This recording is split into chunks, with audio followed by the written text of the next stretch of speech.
Saudações a vocês que me acompanham neste canal. Chegamos ao PL MMA de número 19, continuaremos nossa leitura do livro terceiro de Marco Aurélio e neste vídeo serão contempladas duas notas, a de número 2 e a de número 3, ou ainda capítulos 2º e 3º. A tradução de que nós faremos uso, como sempre, é a de Dona Virgínia de Castro de Almeida, e esta passagem, que será lida e comentada neste vídeo, pode ser acompanhada na descrição aqui embaixo. Vejamos o que Marco Aurélio deixou registrado de si para si nesta parte das suas meditações. 2. É preciso igualmente notar o seguinte: os próprios fatos acidentais que acompanham as funções da natureza apresentam uma certa graça e atração. Assim, o pão, no calor do forno, entreabre-se em certos pontos, e as fendas deste modo produzidas, e que são contrárias, por assim dizer, ao fim visado pelo padeiro, têm uma certa atração e provocam um apetite. Semelhante caso se dá com os figos, que se entreabrem quando maduros. As azeitonas quase apodrecidas têm um gosto apreciado, e as espigas pendidas das searas, a pele engelhada no focinho do leão, a espuma que escorre das goelas do javali e muitas outras coisas, feias em si, apresentam, porque procedem de causas naturais, um atrativo e uma sedução. Portanto, para quem tiver sensibilidade e compreensão para analisar mais profundamente as coisas do universo, poucas encontrará, e até as suas consequências acidentais, que não se harmonizem agradavelmente com o conjunto. Algumas pessoas verão até com igual prazer as goelas escancaradas das feras e as imitações que delas fazem pintores e escultores. Tais pessoas poderão ver com olhar filosófico, no aspecto de um velho ou de uma velha, mocidade, beleza e até sedução próprias da infância. Casos destes são frequentes, mas não visíveis para todos. Contemplá-los é privilégio daquele que se consubstancia verdadeiramente na natureza e nas suas obras. Aqui está a tradução de Dona Virgínia de Castro para a entrada ou nota de número 2. Vejamos o que Marco Aurélio quer dizer. Eu estou falando, e neste preciso momento há uma obra perto da minha casa em que um sujeito está usando um esmeril. Então talvez ao fundo vocês escutem o barulho dessa máquina. Eu não posso fazer nada. Muito bem. Marco Aurélio diz: é preciso igualmente notar o seguinte: nesta nota existe um gancho para a meditação anterior, que é uma das notas pessoais menos atraentes que Marco Aurélio fez a si mesmo, pelo menos até agora. Por quê? Marco Aurélio, na nota anterior, vai falar justamente da possibilidade de perder a sua inteligência ou a sua razão antes da morte, atacado de alguma espécie de senilidade. Então ele fala da necessidade de viver o momento presente da maneira mais plena, mais nobre, mais virtuosa possível, levando-se em conta que no final dos seus dias talvez algum tipo de deserção da razão seja o que lhe aguarda. Porém, nós não conseguimos ver entre esta nota 2 e a nota anterior uma coerência, uma ligação, de modo que talvez estejamos diante de notas deslocadas, ou talvez houvesse alguma coisa no meio entre a nota 1 e a nota 2. Também é possível que Marco Aurélio conseguisse juntar estas duas coisas dentro de si mesmo, que ele visse coerência em uma meditação tão, digamos assim, pessimista quanto a primeira e uma tão otimista quanto esta que nós vamos ler. Há esse gancho, e muitos comentadores notaram a disparidade que há entre a primeira e a segunda notas. É preciso igualmente notar o seguinte: os próprios fatos acidentais que acompanham as funções da natureza apresentam uma certa graça e atração. E aqui ele vai falar das fendas que a fermentação sob o fogo no pão, as fendas que no pão aparecem por causa da reação entre fermentação e calor. E que isso, embora não seja aquilo que o padeiro ou a pessoa que faz o pão deseje, é algo gracioso, belo, que acaba alimentando o apetite, acaba despertando nossa vontade de comer aquele alimento. Então, assim o pão no calor do forno entreabre-se em certos pontos, e as fendas deste modo produzidas, e que são contrárias, por assim dizer, ao fim visado pelo padeiro, têm uma certa atração e provocam um apetite. Então, a natureza é tão bela nas suas leis, na sua harmonia, no seu equilíbrio, nas suas proporções, que mesmo certas causas pequenas e acidentais, mesmo certas coisas que fogem ao controle ou que parecem não ter muita importância, revelam essa beleza, revelam essa harmonia. Semelhante caso se dá com os figos, que se entreabrem quando maduros, isso os torna apetitosos, parece algo de pouquíssima monta, mas mostra uma natureza, de certo modo, sedutora para o ser humano, né? A beleza da natureza, os atrativos da natureza são vistos como indícios claros de uma totalidade ordenada segundo leis que podem ser entendidas pelo ser humano, que estão na medida do próprio ser humano. Continua Marco Aurélio: as azeitonas quase apodrecidas têm um gosto apreciado, e as espigas pendidas das searas, a pele engelhada, enrugada no focinho do leão, a espuma que escorre das goelas do javali, são coisas não obviamente belas, mas nas quais nós podemos ver beleza. Então, a beleza que a natureza apresenta, mesmo em suas manifestações acidentais, ínfimas, que muitos veem como feias, grosseiras, né?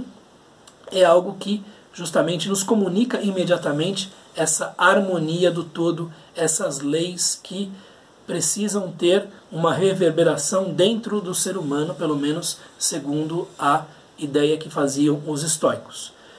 E muitas outras coisas feias em si apresentam porque procedem de causas naturais, então é essa beleza das causas naturais se manifestando mesmo em coisas pequenas que precisa ser observada, né? Um atrativo e uma sedução. Portanto, conclusões lógicas, né? Para quem tiver sensibilidade e compreensão para analisar mais profundamente as coisas do universo, nem todos têm essa possibilidade, nem todos têm essa disposição. Poucas encontrará, e até as suas consequências acidentais, que não se harmonizem agradavelmente com o conjunto. Então, tudo no universo transpira, por assim dizer, harmonia, equilíbrio, proporção, e mesmo coisas feias, né, se bem observadas, na verdade, têm a sua beleza. É disto que está falando Marco Aurélio. Mesmo coisas que, a uma primeira vista, pareçam repugnantes, se nós observarmos com mais calma e pensarmos que se trata da natureza se manifestando de alguma maneira, revelarão, né, algum tipo de beleza. Algumas pessoas verão até com igual prazer as goelas escancaradas das feras e as imitações que delas fazem pintores e escultores. Então, também as pinturas e esculturas de coisas consideradas grotescas podem ter a sua beleza. Aqui nós podemos nos lembrar daquilo que existe em algumas localidades, algumas habitações de Pompeia. Há uma série de pinturas, de afrescos, retratando coisas não muito belas, mas aquilo é tão bem feito, né, que de certo modo nos desperta a admiração. Tais pessoas poderão ver com um olhar filosófico, então existe a possibilidade de você olhar para a natureza com olhos de filósofo, né? No aspecto de um velho ou de uma velha, mocidade, beleza e até sedução próprias da infância. Então, muitas vezes há, no aspecto das pessoas mais velhas, algo de belo, algo de bonito, algo de augusto, algo de nobre, e isso, para ser observado, requer um olhar filosófico. Quem não tem um olhar filosófico só verá o quê? Ruína, só verá destruição, só verá a velhice pesando fortemente sobre um indivíduo. Casos destes são frequentes, mas não visíveis para todos. Contemplá-los é privilégio daquele que se consubstancia verdadeiramente na natureza e nas suas obras. O final aqui, com este verbo consubstancia, está um pouco empolado, um pouco cerimonioso, né? O que Bruna coloca é o seguinte, de maneira mais simples, né? Muitos exemplos semelhantes se encontrarão que não creria um qualquer, senão apenas quem esteja realmente familiarizado com a natureza e as suas obras. E essa familiaridade com a natureza e com as suas obras, que vem de um estudo da ciência, das ciências naturais, daquilo que os estoicos denominavam física, é que é capaz de transmitir às pessoas que tenham um olhar filosófico uma sensação de tranquilidade, de calma, algo assim. De maneira análoga, não totalmente idêntica, mas análoga, quando nós observamos o universo e as estrelas que estão longe, que nos comunicam uma ideia de fixidez, mesmo de eternidade, nós devemos nos lembrar que se trata de verdadeiras fornalhas em que gases em altíssimas temperaturas são consumidos e uma energia sob várias formas de radiação dali se despreende. Né?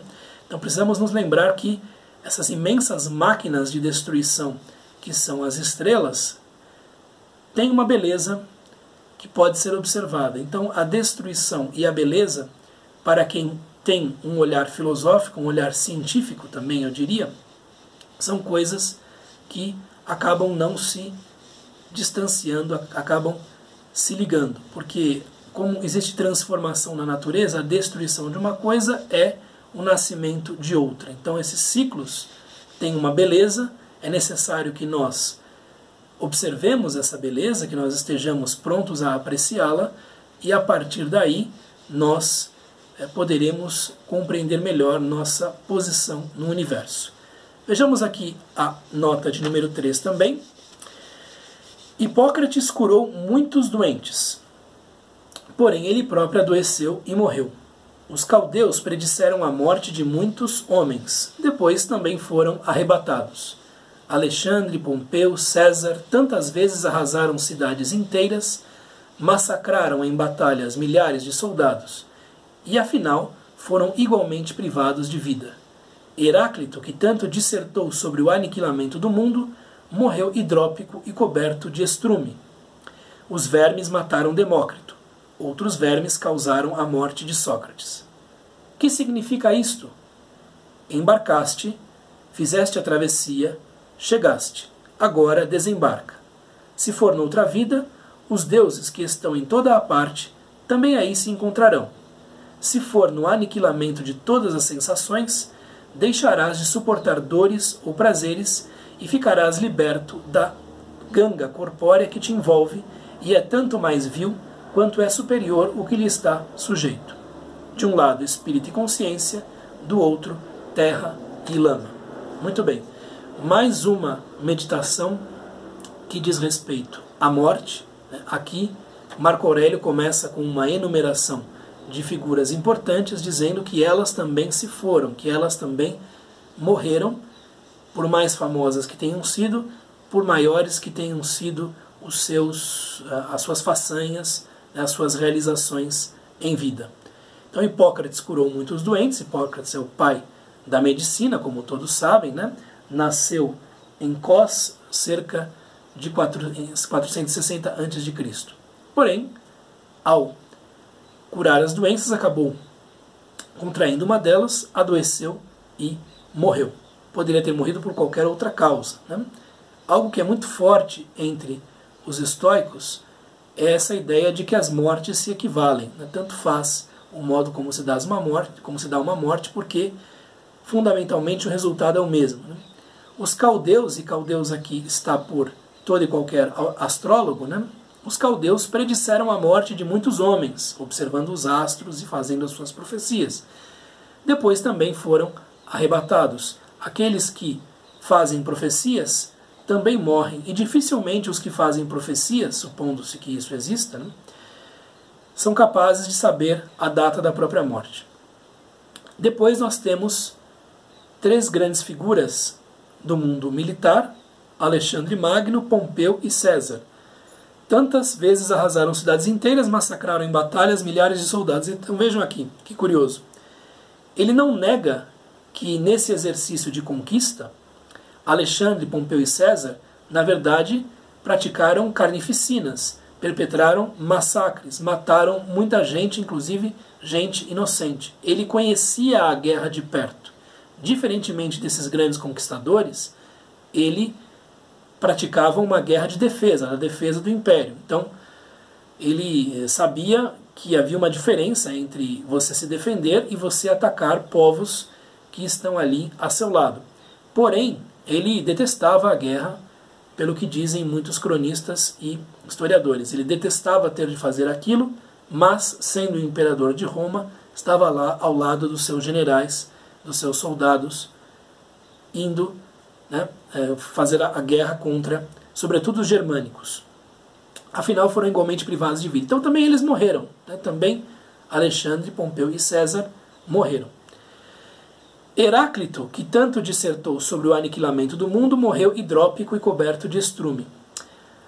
Heráclito teria morrido por volta de 60 anos, né?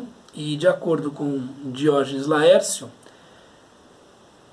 sem saber o que fazer por conta dos seus edemas, por conta da sua acumulação de água, da sua hidropisia, teria tido a ideia de se cobrir de estrume de vaca para reter calor, alguma coisa assim, mas nessa operação, e esta é uma coisa meio ridícula, acabou morrendo, né? O grande Heráclito. Os vermes mataram Demócrito. Há quem diga que esta história não se refere a Demócrito, porém muitas histórias circulavam sobre os filósofos todos, então havia discrepâncias, havia variantes. Talvez Marco Aurélio tenha tido contato com uma variante na qual Demócrito teria morrido por conta de vermes, né? Já com mais de 100 anos, segundo algumas versões. Outros vermes causaram a morte de Sócrates. E aqui vermes está num sentido metafórico e bastante negativo, porque nós sabemos que Sócrates teve de tomar a cicuta depois de ter sido sentenciado à morte por alguns atenienses, né? Então esses aí seriam os vermes que teriam causado a morte de Sócrates.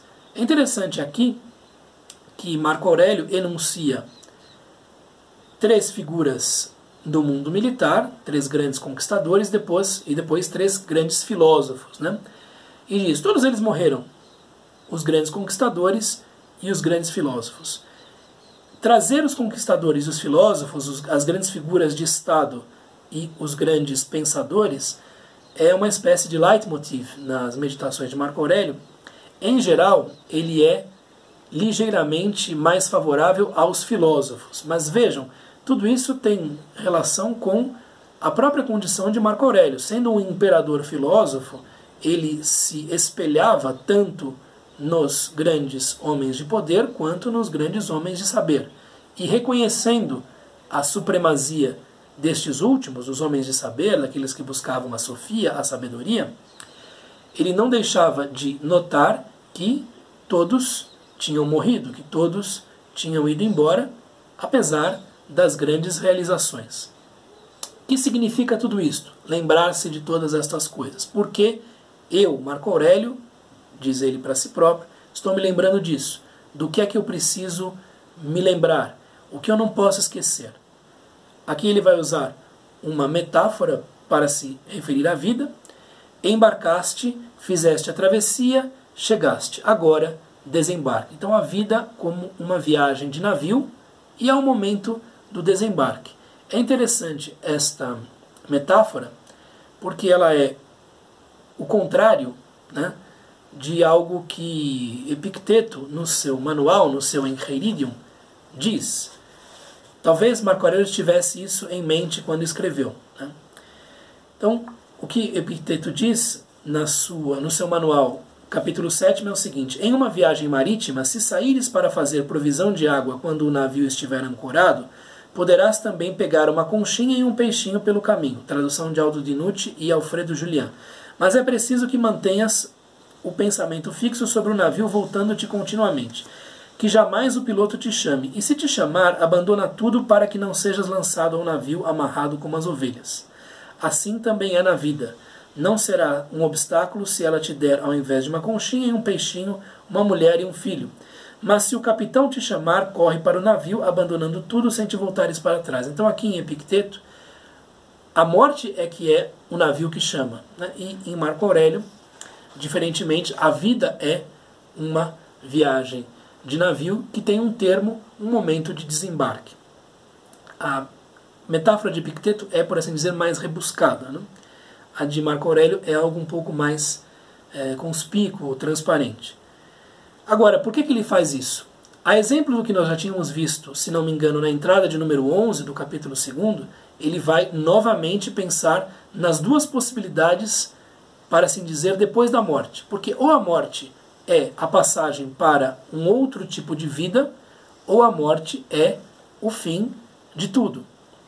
E é necessário que ele, já desde este momento, conceba as duas possibilidades. Então, se for noutra vida este desembarque, os deuses que estão em toda a parte também aí se encontrarão. Então você não precisa temer nada, porque os deuses garantirão a sobrevivência da sua consciência. Se for no aniquilamento, se for o fim de tudo, no aniquilamento de todas as sensações, vai haver uma vantagem. Deixarás de suportar dores ou prazeres e ficarás liberto da ganga, dos resíduos corpóreos, da ganga corpórea que te envolve e é tanto mais vil quanto é superior o que lhe está sujeito. Então aqui os estoicos supunham que a psique, a alma, o espírito, chamem como quiserem, é formado de um outro tipo de matéria, uma matéria superior, mais sutil, e que manda no resto do corpo. E o corpo é uma matéria mais grosseira. Evidentemente que se hoje estivessem em atividade, eles teriam de rever um pouco esta visão, porque não é possível a separação tão estanque, tão perfeita, tão cirúrgica entre mente e corpo. Então seria necessário que vissem a contiguidade que há entre as duas coisas. Mas eles mantêm esta ideia de que a mente é formada de um tipo de matéria e o corpo de uma matéria mais vil, mais ignóbil, e por isso a tradução de Dona Virgínia de Castro termina com: de um lado espírito e consciência, do outro terra e lama. Então é necessário optar por espírito e consciência e não por terra e lama. Muito bem, é o que eu tinha a lhes dizer a respeito destas duas entradas das meditações de Marco Aurélio. Continuamos no próximo vídeo. Um abraço, tchau!